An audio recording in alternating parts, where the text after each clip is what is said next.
28 Days Later is widely regarded as one of the most influential horror films of the 21st century, not simply because of its terrifying infected, but because of the way it redefined the post-apocalyptic genre. Directed by Danny Boyle and written by Alex Garland, the film combines horror, psychological tension, and social commentary into a deeply unsettling cinematic experience. What immediately distinguishes 28 Days Later from traditional zombie films is its emphasis on speed and chaos. The infected are not slow-moving creatures. They are driven by uncontrollable rage, making every encounter feel urgent and unpredictable. This creative decision transforms the film from a conventional horror story into a relentless survival thriller. One of the film's most powerful achievements is its atmosphere of isolation. The image of an empty London is both haunting and symbolic. The deserted streets, abandoned landmarks, and absence of ordinary human activity create a sense of emotional desolation that mirrors the characters' inner fear and uncertainty. Boyle uses these visuals not only to shock the audience, but to communicate the fragility of modern civilization.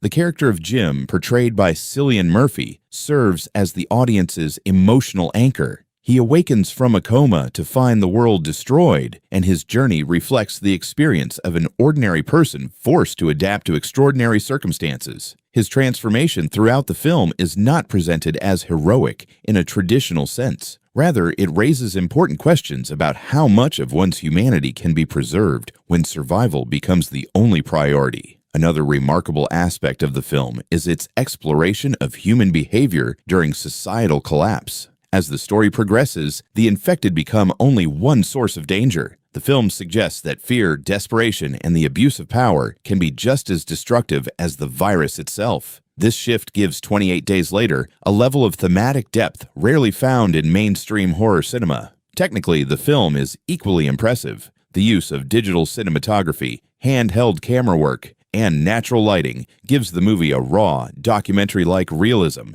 The editing and sound design maintain constant tension, while the haunting musical score enhances the feeling of loneliness and impending doom. Ultimately, 28 Days Later succeeds because it is more than a horror film. It is a meditation on civilization, morality, and survival. The movie asks whether humanity can remain compassionate when institutions collapse and fear dominates every decision. More than 2 decades after its release, it continues to influence horror films, television series, and video games, proving that its impact extends far beyond its genre. In conclusion, 28 Days Later, 2002, stands as a landmark achievement in modern cinema, an intelligent, atmospheric, and emotionally resonant film that uses horror not only to frighten the audience, but also to challenge them to think about what it truly means to survive.